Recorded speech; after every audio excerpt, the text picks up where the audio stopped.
And what people don't realize is there are different seasons of your life where different diets, different supplements, different protocols will work differently for even you. So, Okay. yeah, we all talk about like different diets for different people.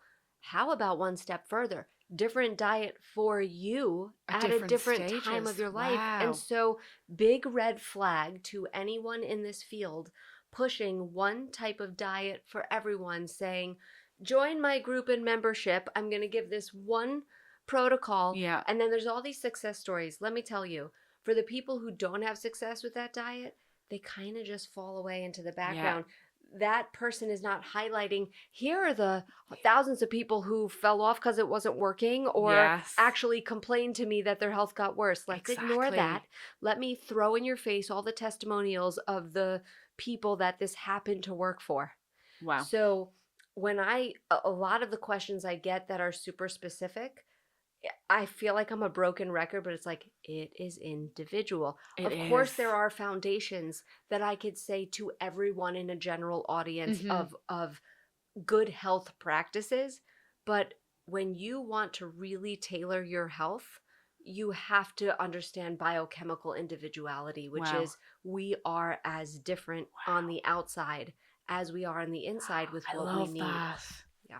That's such a good visual. I feel like I've never thought of that before. For some reason, of course, we all look so different on the outside. Why wouldn't we be so different on the inside? And when I say inside, it's not that our organs look so different. It's like if I take your inside, I'm taking into account your genetic mutations, your family history, Yeah. your childhood trauma, where you grew up, what sort of beliefs you have, you know, what imbalances you received from your parents, Yeah. what your specific habits are that have led you to need certain things, what Exactly. your goals are. So that's what I mean on the inside. That's so true. That just brought to mind my parents were separated growing up, so I would always go to my dad's on the weekend.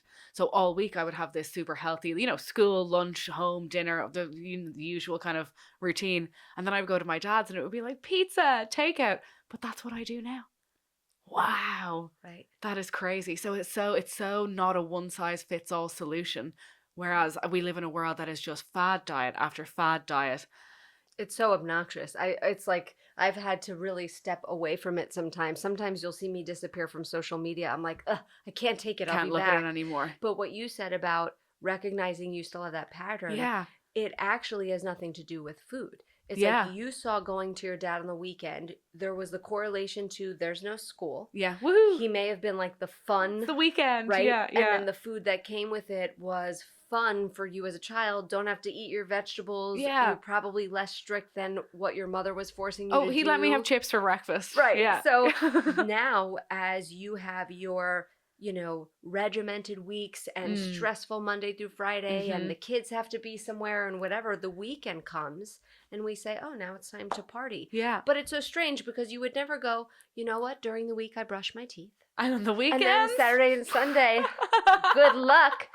And so why are these practices, like health practices that are so integral to our health span, our experience? Wow. You're blowing my mind, Carly. We let them go. We let them go on the weekend or we let them go on vacation. Like, do you ever not pack your toothbrush when you go on vacation? No, you don't take a day off from that. Yeah. No. And so my goal is to get people to get out of this black and white mentality. I'm on a diet, I'm off a diet. I'm regimented, I'm not. Because that's what creates the massive overeating or somebody falling off exercise for 3 weeks, 3 months, a year, is because we have this all or nothing mentality instead of waking up every day with a emotional, mental, spiritual discipline to be aware and conscious of how we move through the day. And to stay aligned with your goals. Right. Wow. That actually brings me to a question that we were all kind of debating in the office today. Are cheat days a help or a hindrance to a weight loss process?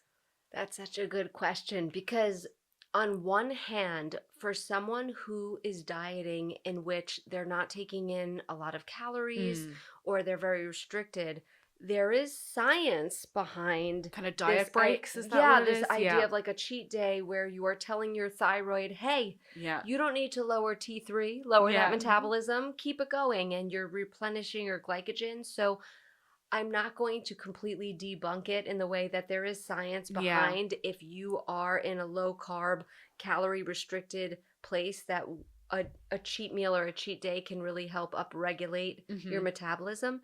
That being said, what is the cost emotionally to that? Exactly. Yeah. So, I'm not a fan.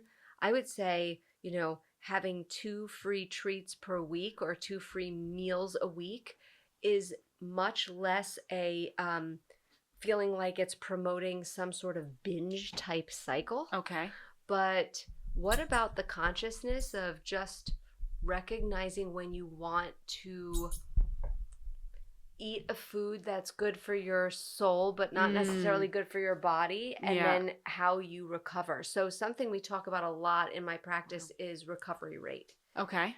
And I'll tell you the quick backstory that when I was in college, I took this family counseling class as Hmm. part of the coaching degree, and they were talking about rebound rate, they called it, that it Okay. wasn't the mark of health of a marriage is not how often couples argue, it's how quickly they rebound and Oh, repair. wow. Because Okay. you could have a couple that never argues, but they But they're never they're not close or thank whatever. you. Yeah, yeah. And so that clicked for me of I don't care how many days in a row someone can do Whole 30 or go Mm. without sugar, because I've seen it on day 31.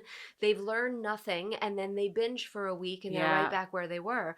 So I started calling it recovery rate, that I want to look at your evolution and as in your health, and look at your success as how quickly you can recover from that cheat meal, fear-based thought. Yeah. uh Does it trigger you into saying, well, I've done it now, so I might as well just let it all go? Or can you say, that exactly, was a great donut, but I'm back on my usual regimen now? right. And Wow. when you don't restrict in the way of going, it's so bad and I'm bad if I eat it, Mm. then I have found myself so often saying, you can have this. Yeah.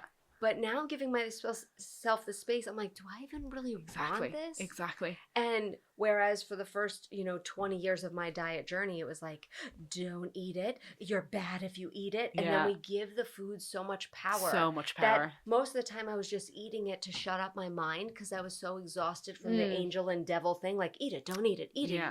You're gonna feel It's gonna fat it's gonna tomorrow. You're go gonna da, away da, if da. you just eat it. Correct. I'm like, well, you know what? If I just eat it, I've now gotten rid of the voices. Yeah. Yeah. And so Wow. now that I've replaced that voice with, instead of this like fear based judgment tactic Hmm. and power tactic, I'm really stepping into how I feel, whether I'm hungry or not. How is Wow. my week gone? Does it feel appropriate to eat this right now? Did I Yeah. have sugar yesterday? Then I might need to skip today. Yeah. Or am I in maintenance? Like, I've got the because, room for it. Yeah. right, like, can I, what I think there's a sprint and walk to everybody's life. And Yeah. so, do you have a health ailment in which you are in healing mode? Are Mm. you actively losing weight? You're going to have different discipline and guidelines for yourself Of than when you course. are Yeah. maintaining. So, these are some of the questions that I ask myself before I engage in it. Look, I'm asking questions. I'm having a conversation with myself. I'm not doing the, you're going to feel this. No, Yeah, just eat you this. interrupt that. I love that. As something you said Correct. at the start, to interrupt those thought processes. That really is like the key, isn't it? Like that's a Yeah. real, it's a powerful tool to have. And in order to interrupt it, you have to have consciousness that You're it's even aware. happening. So Exactly. that's why I think a morning practice is so, so Oh, a important. morning practice. What would be your morning practice? So, every morning practice is different, Of course. and my morning practice changes depending Okay. on the season that I'm in. Mhm. But what is the same in any variation of my practice is there is some intention around consciousness Mhm. and how I want to show up. Even if it's me journaling for 2 minutes, Okay. my intention today is. Wow. How I want to show up is. I'll ask myself the question when my head hits the pillow, Wow. how will I have felt about my day in review Mm. before it happens? I might go through the day and picture myself making the best decisions, Okay. but really just bringing to consciousness, hey, I don't want to wake up and just be one big reaction to the day. Oh my Whew. gosh, I Like love that. react, react, react, react, and then I eat. I'm in charge of the day. I've made the Correct. plan.